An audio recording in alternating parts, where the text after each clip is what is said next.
Hey coucou, on se retrouve aujourd'hui dans une nouvelle vidéo, et une vidéo pas des moindres puisqu'il s'agit de nouveau d'une vidéo tag. Donc j'ai été taguée par la jolie Shaima à qui je fais plein de gros bisous. Je mettrai sa chaîne en barre d'infos et je vous laisse, je vous invite d'ailleurs à aller voir son tag. Donc il s'agit du tag make-up, prix, les prix, enfin le maximum et le minimum des prix que je pourrais mettre dans du make-up. Donc du coup j'ai fait ça sous forme de plusieurs catégories, un petit peu comme elle a fait elle dans sa vidéo, hein. J'ai bien regardé ta vidéo, je me suis inspirée ma belle. Donc du coup on va commencer par la catégorie teint. Donc du coup je vais vous montrer mon plus haut et mon plus bas au niveau du teint. Des prix, le prix le plus haut et le prix le plus bas que j'ai pu acheter, donc de ce que j'ai là, hein, on va dire sous la main. Donc du coup dans le prix le plus haut d'un fond de teint, j'ai pris c'est le Make Up Forever Ultra HD. Donc du coup ça c'est le plus cher que j'ai pu acheter, je sais plus combien il coûte, mais dans les 40 €, quelque chose comme ça. C'est vraiment le plus cher que j'ai pu acheter et c'est le meilleur. Pour moi c'est le meilleur, c'est-à-dire que pour l'hiver il est parfait pour ma carnation, pour ma peau, etc. J'ai pas trouvé de meilleur fond de teint jusqu'à présent que celui-ci pour l'hiver, et donc du coup est aussi le plus cher. Donc voilà, donc je le rachèterai de toute manière, hein. Cet hiver il sera de nouveau là et je mettrai encore 40 balles dans un fond de teint. Oui. Et le moins cher c'est toujours, et j'ai l'impression de vous la montrer à chaque vidéo, hein, c'est un truc de dingue, c'est la bébé crème de chez Garnier. Donc voilà, vous la connaissez, vous l'avez vue, si vous me suivez, si vous avez vu mes dernières vidéos, vous savez que j'en parle très souvent. Et c'est dans les 10 € je crois, quelque chose comme ça, j'ai pas les prix, hein, je vous mettrai les prix en barre d'infos avec les produits. Donc pour moi c'est la meilleure, c'est la meilleure bébé crème de toute manière qui me convient. Et pour l'été elle est parfaite, et encore une fois je me répète comme je l'ai dit dans mes dernières vidéos. J'adore l'odeur.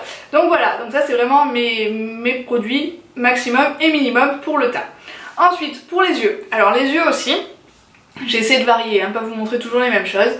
Donc pour le prix le plus élevé que j'ai pu mettre dans une palette, c'est la Urban Decay, c'est la Moon Dust de chez Urban Decay. Alors celle-ci, elle m'a coûté 50 balles, 55 balles, quelque chose comme ça. Mais franchement je l'aime d'amour, c'est une palette, on pourrait croire comme ça quand on voit les couleurs qu'elle est super compliquée à porter, que ça va être super compliqué, machin, etc. Mais en fait pas du tout. Et on peut la mettre tous les jours presque. Franchement si vous avez un peu d'idées, un peu d'inspiration, etc. vous pouvez la porter tous les jours. Moi c'est vraiment une palette que j'aime d'amour et je regrette absolument pas d'avoir mis 50 € dans cette palette parce que je pourrais jamais m'en passer. Et ensuite dans le moins cher, donc c'est une Révolution, Make Up Révolution. Donc c'est un dupe on va dire de la palette électrique de chez Urban Decay. Je crois que c'est Urban Decay d'ailleurs. Donc voilà, c'est un dupe de cette palette là. Elle est pas mal, elle pue. Ouais, j'aime bien dire quand les palettes sentent bon, enfin quand les produits sentent bon ou quand ils puent, et celle-là elle pue. Mais c'est pas mal, c'est un bon dupe, elle est dans les même pas 10 €. Bon il y a un pinceau pourri, je vois qu'il y a encore là-dedans mais c'est pas grave. Mais elle est pas mal, franchement je m'en sers quand pareil j'ai envie de faire un peu des make-up un peu foufou, mais que juste pour le délire quoi, pas un truc que j'ai envie de garder, etc. Donc je me sers de celle-ci et c'est un super dupe. Donc voilà, c'est le moins cher et le plus cher. Ensuite nous passons aux lèvres. Alors là pour les lèvres, j'ai pas su faire enfin voilà, je vais vous expliquer. Alors pour les lèvres, j'ai donc le moins cher et le plus cher. Donc dans le plus cher, au début j'ai pensé à mes rouges à lèvres de chez MAC.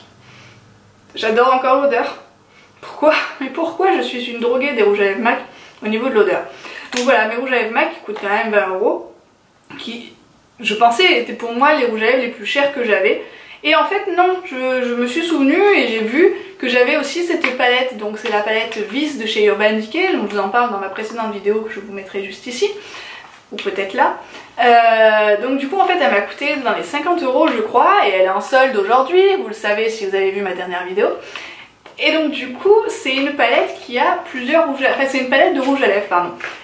Et il y a plusieurs teintes à l'intérieur, donc du coup finalement je saurais pas trop dire si c'est le plus cher ou le moins cher, enfin j'en sais rien. Mais voilà, c'est une super palette que j'adore, il y a plein de teintes de rouge à lèvres dedans, c'est pas mal. Donc je sais pas si c'est la plus chère, si c'est enfin j'en sais rien. Mais en tout cas voilà, mes produits les plus chers pour les lèvres c'est ceux-là. Et le moins cher c'est, vous vous en souvenez hein, c'est le rouge à lèvres de chez Bis, le LOL là, le rose fuchsia. Donc voilà, bah écoutez 1 €, donc je sais que c'est le moins cher. Et puis franchement je le porte en fait, j'arrive à à chaque fois que j'utilise un rouge à lèvres pas cher, il tombe par terre. C'est un truc de dingue. Donc voilà, c'était un super rouge à lèvres. Je le porte, je le portais, je ne sais pas dans quel état il est là tout de suite à l'heure actuelle. Posez-moi la question, peut-être dans les commentaires, je vous répondrai, je vous dirai s'il est toujours parmi nous ou pas. Voilà. Et donc ensuite, pour terminer ce tag, on va passer au pinceau.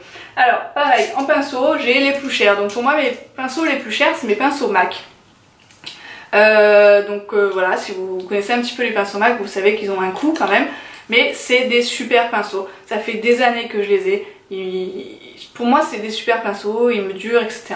Donc bon, j'en rachète hein, forcément de temps en temps. J'ai pas acheté tout ça d'un coup, hein, faut pas déconner. Mais voilà, donc c'est vraiment... Sur les pinceaux, comme dit Shaima dans son tag, faut pas lésigner. J'ai pas envie de vous présenter des pinceaux pourris qui coûtent vraiment pas cher en vous disant c'est le top alors que vous allez perdre les poils, qui vont... Enfin, non, c'est pas possible. Donc vraiment dans les pinceaux, si vous avez vraiment envie de débuter dans le make-up, etc., commencez par les pinceaux, c'est super important, c'est ce qui va donner votre make-up aussi à la fin. Donc faut pas lésigner sur les pinceaux. Et moi, bon, je vais vous conseiller, il y a du Zoeva, les Zoeva ils sont pas mal, les Sigma qui sont géniaux, et les MAC, moi j'ai une petite passion pour les pinceaux MAC, hein. C'est un peu mes chouchous, donc voilà, au niveau des plus chers que j'ai, c'est ceux-là. Et les moins chers, donc du coup, j'en ai pas mal aussi en moins cher. J'ai une gamme de pinceaux de chez Révolution, là toujours cette marque Make-up Révolution. Et cette petite gamme là, je l'avais prise parce qu'elle me plaisait en fait. J'aimais bien le rose gold. Et ils sont pas mal, franchement ils sont pas mal. C'est... Bon, c'est pas l'excellence, hein, c'est pas le top.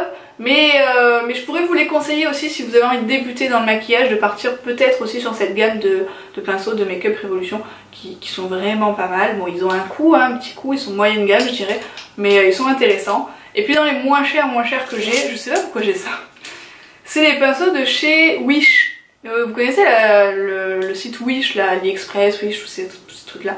Et donc du coup j'avais commandé, enfin je crois que c'est mon copain qui m'avait commandé des pinceaux là-dessus et j'avais envie de faire un test. Et ils sont...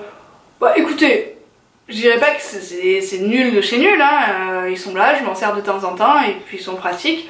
Mais bon, c'est pas le top, hein. Ils perdent leur poil, voilà. Puis au niveau de la qualité, c'est pas trop ça non plus. Donc bon, au niveau des pinceaux, déconnez pas et essayez de passer sur une gamme un peu sympa. Les pinceaux Kiko sont pas mal, Il y en a certains qui perdent leur poil, mais vous pouvez peut-être trouver des bons compromis chez Kiko. Chez NYX aussi, vous pouvez peut-être trouver des bons compromis. Et puis bon, après c'est un peu plus cher malheureusement, mais voilà. Donc voilà, j'espère que ce tag vous aura plu. Donc c'était assez rapide, j'ai essayé de faire ça comme il faut. Donc du coup je vais maintenant taguer 3 petites youtubeuses que j'apprécie et que j'aimerais beaucoup voir faire ce tag. Donc je vais commencer par CC Beauty France, donc j'aimerais bien te voir faire ce tag ma belle. Ensuite on va passer à Colorful Palette, pareil j'aimerais bien te voir faire ce tag, ça me ferait bien un sourire. Et on va terminer avec Paula Cuisine Gourmande. Donc voilà, je vous mettrai toutes les chaînes en barre d'infos, je vous fais plein de gros bisous et je vous dis à très vite dans une nouvelle vidéo. Ciao!